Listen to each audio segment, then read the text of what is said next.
Dear students, आप सबका एक बार फिर से स्वागत है। आज की इस वीडियो में मैं आपको समीकरण हल करना सिखाऊंगा। आज मैं आपको वजगुणन विधि से समीकरण को हल करना सिखाएंगे। इससे पहले के 2-3 वीडियो में हमने प्रतिस्थापन विलोपन विधि से समीकरण को हल करना सीखे थे और उस वीडियो का लिंक इस वीडियो के डिस्क्रिप्शन बॉक्स में मैंने डाल दिया हूँ। आप वहां से भी जाकर उस वीडियो को देख सकते हैं। वीडियो शुरू करूँ उससे पहले आपसे एक रिक्वेस्ट है कि इस वीडियो को लाइक कर चैनल जरूर सब्सक्राइब करें, क्योंकि मैं आपके लिए ऐसे वीडियो हमेशा लाते रहूंगा। तो चलिए, हम आज की इस वीडियो में जिस प्रकार से प्रतिस्थापन विलोपन को बारीकी से समझे थे, उसी प्रकार हमारे वजगुणन विधि से भी समीकरण को हल करना बहुत बारीकी से समझेंगे। कोई भी समीकरण दिया रहता है तो हमें दो समीकरण दिया रहेगा और कह दिया जाएगा कि x और y, समीकरण 1 और समीकरण 2 दे दिया जाएगा और कह दिया जाएगा कि हाँ x और y का मान ज्ञात करें और वजगुणन विधि का प्रयोग करें। तो इसके लिए हम देखते क्या है कि जब भी कोई समीकरण लिखा रहता है तो आपको कुछ इस रूप में मिलेगा, a1 x plus b1 y और प्लस c बराबर 0। जबकि यहाँ 9 है, 9 को हम इस तरफ लेके चलाएंगे। ठीक, यदि दूसरा समीकरण बात किया जाए तो यहाँ भी c1 रहेगा, a2 x b2 y और यहाँ c2 बराबर 0। और उसके बाद करेंगे क्या हम कि इस प्रकार से समीकरण दिया रहेगा, यदि नहीं रहेगा तो कुछ इस प्रकार से इस रूप में लेके चलाएंगे हल करते हुए और उसके बाद हम x लिख देंगे और x वाला पद को हम दोनों समीकरण में कुछ इस प्रकार से ढक देंगे और उसके बाद हम b1 को c2 में गुना करेंगे, यानी कि b2 गुने c2 और फिर उसके बाद b2 गुने c1, यानी घटाव चिन्ह देके b2 गुने c1 करेंगे। सबसे पहले x लिखेंगे, x लिखने के बाद बटा के चिन्ह देंगे, फिर उसके बाद इसे ढक देंगे। ढकने के बाद b1 में c2 से गुना करेंगे, घटाव के चिन्ह देंगे और b2 में c1 से गुना कर देंगे। फिर उसके बाद बराबर के चिन्ह देंगे, हम यहाँ y लिखेंगे। y लिखने के बाद अब इसे हम ढक देंगे। ठीक, इसे ढक देने के बाद अब किस में गुना करना है, तो अब a2 में c1 से, a2 में c1 से और घटाओ और a1 में c2 से, a1 में c2 से गुना कर देना है। और उसके बाद हम अगला बार में 1 लिखेंगे बराबर चिन्ह देके और फिर आपकी c वाला टर्म को, c वाला पद को हम तोप देंगे या ढक देंगे। उसके बाद a1 में b2 से और फिर घटाओ a2 में b1 से गुना कर देंगे। फिर इतना करने के बाद इसे हल करते हैं। हम हल करने के बाद इस पूरा के साथ इसे लिखते हैं, फिर इस पूरा के साथ इसे लिख देते हैं। तो कुछ इस प्रकार से हम समझे तो हमारा फॉर्मूला है। आगे हम एग्जाम्पल से समझते हैं। ये फॉर्मूला आपको याद करने की जरूरत नहीं है, मैं इस प्रकार समझाऊंगा कि इसे याद करने की आवश्यकता आपको नहीं होगी। जैसे कि एग्जाम्पल दिया हुआ है यहाँ पर 8x प्लस 5y बराबर 9 और 3x प्लस 2y बराबर 4, 3x प्लस 2y बराबर 4 है। तो हम समीकरण 1 में यानी कि 8x प्लस 5y बराबर 9 है, तो 9 को बराबर के इस तरफ लेके चलाएंगे तो -9 हो जाएगा बराबर 0। और उसके बाद समीकरण 1 हमारा हमने किया कि 9 को केवल इस तरफ लिया है, यानी कि जो मैंने इसमें समझाया कि कुछ इस प्रकार से हमारा समीकरण दिखना चाहिए। ठीक, मैंने तो -4 बराबर 0, ये हमारा समीकरण 2 है।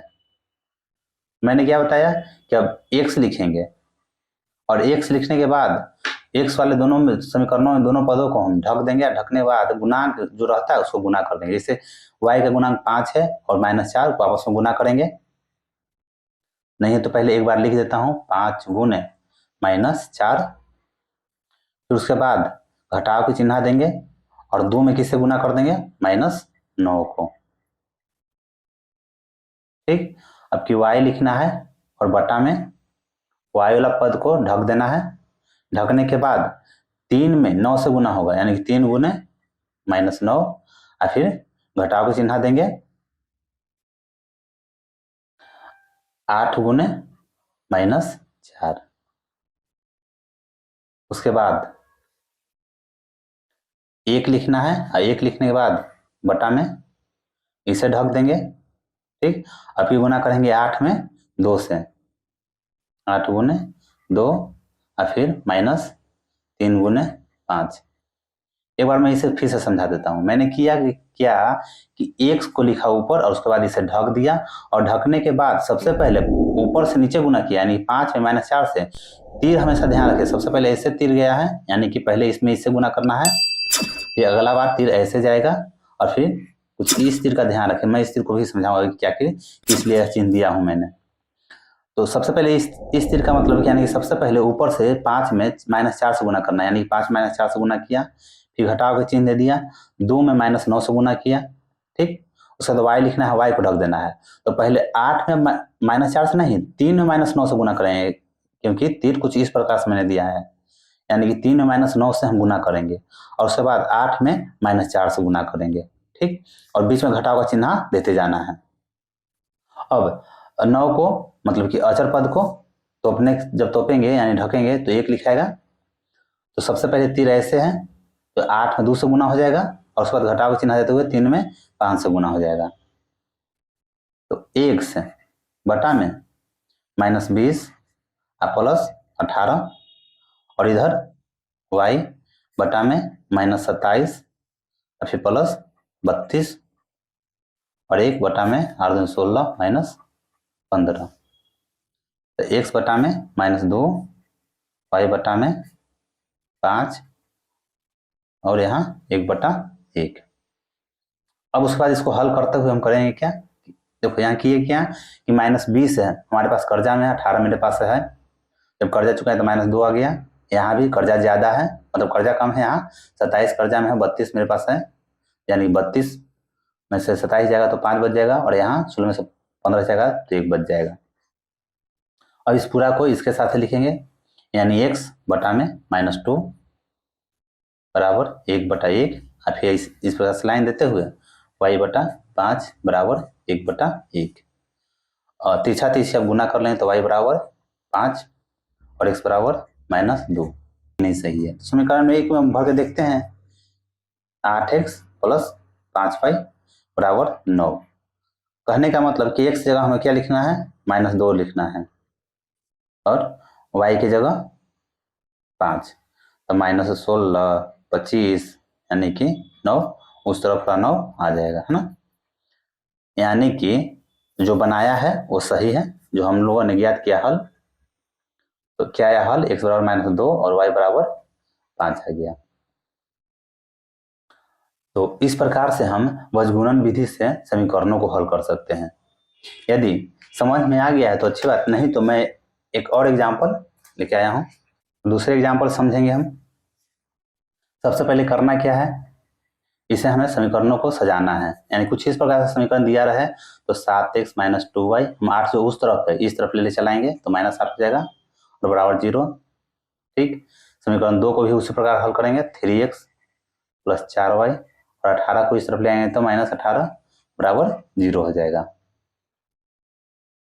उसके बाद हम x लिखेंगे,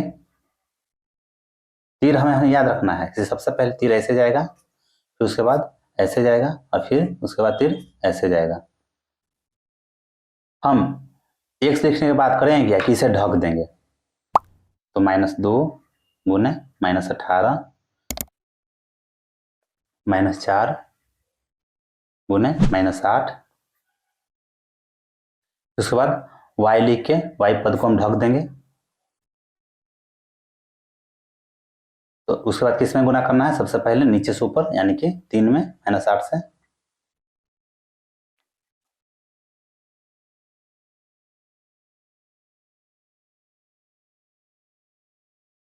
फिर उसके बाद अचर पद को ढकने के बाद 1 लिखना है, मतलब 1 लिख के बटा में ढकने के बाद 7 में 4 से, यानी तीर कुछ ऐसे है, तो 7 में 4 से गुना कर देंगे, उसके बाद घटाव का चिन्ह देंगे, 3 में 2 से गुना कर देंगे।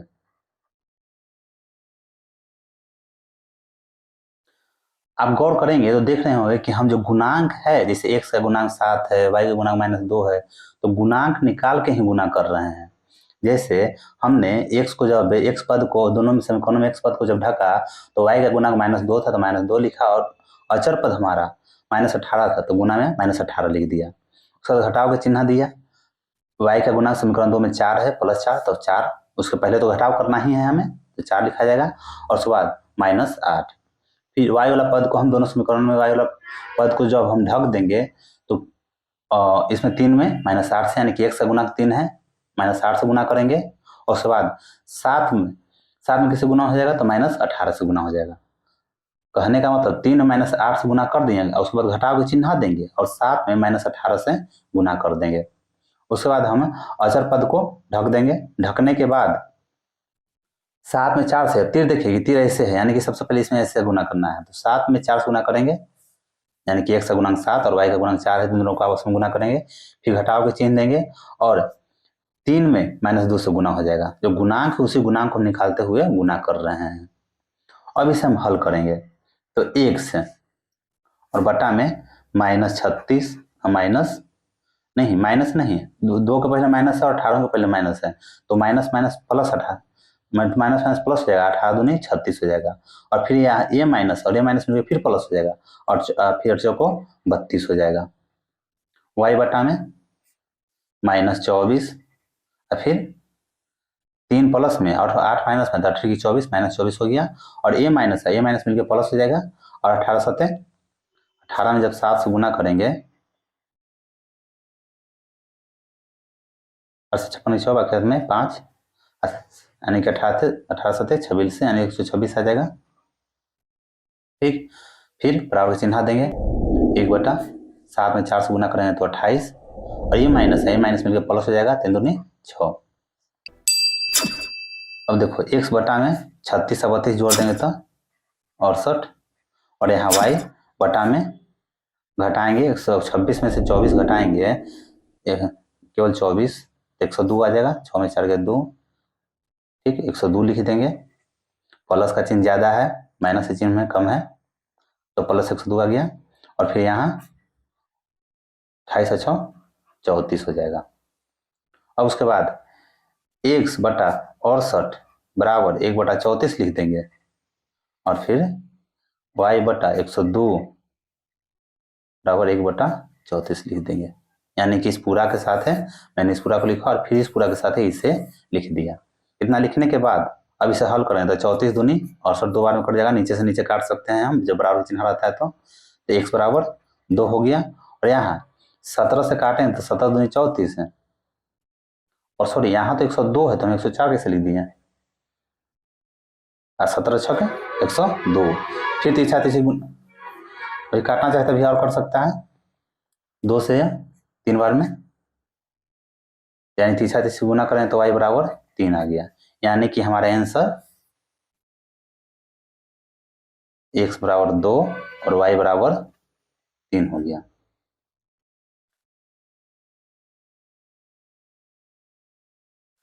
तो ये तीर आप याद रखें, बहुत हेल्प करता है कि पहले किस में किससे गुना करना है और बाकी आप समझ गए होंगे कि इसे कैसे बनाना है। तो मैं उम्मीद करता हूँ कि आपको वीडियो समझ में आई होगी।